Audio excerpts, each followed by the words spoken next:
comme exercice, une résistance de 6,3 kΩ est traversée par une intensité de 3,81 mA.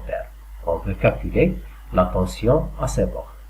Deuxièmement, on mesure la tension de 25 volts en borne d'une résistance inconnue, ainsi que l'intensité 5,3 mA qui la traverse. Calculer la valeur de cette résistance. Troisièmement, calculer l'intensité qui traverse une résistance de 10 kΩ si la tension est 10 volts. Donc, première question, on va calculer la tension. Deuxième question, on va calculer la valeur de la résistance. Et troisième question, on va calculer l'intensité.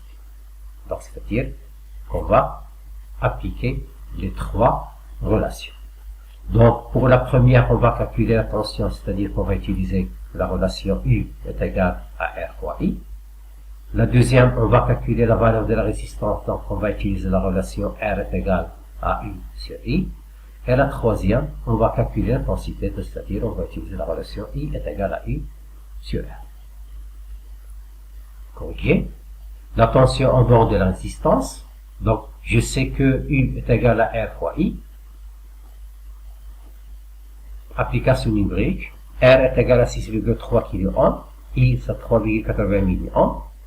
Donc, je ne peux pas calculer parce que les unités ne sont pas des unités internationales, donc il faut convertir. Kiloohm, on va convertir en ohm, donc pas de problème. C'est comme kilogramme, on va convertir en gramme, au kilomètre, en mètre, c'est la même chose. C'est le même tableau de conversion. Et pour aussi l'intensité, milliohm, c'est comme milligramme en gramme, millimètre en mètre, c'est la même chose. Donc 6,3 kΩ, c'est 6300 ohms, et 3,81 mA, c'est 0,00381 ampères. Donc si on fait la multiplication, on va trouver que U est égal à 24 watts.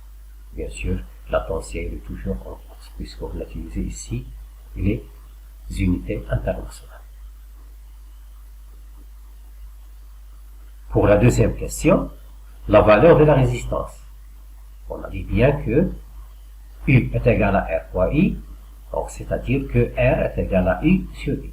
Pour application numérique, U, on a 25 watts, I, 5,3 mA. Donc c'est la même chose. On va convertir le milliampère en ampère. On va trouver 0,053 ampères. Donc si on fait le calcul ou l'opération, on va trouver R est égal à peu près à 4717 ohms. Troisièmement, l'intensité qui traverse la résistance. Bien sûr, on sait toujours que U est égal à R fois I. Je déduis que I est égal à U sur R. Donc je remplace. U c'est 10 volts, R c'est 10 kΩ. Je sais bien que le kiloohm c'est 1000 ohms, c'est-à-dire que I est égal à 10 volts sur 10 000 ohms.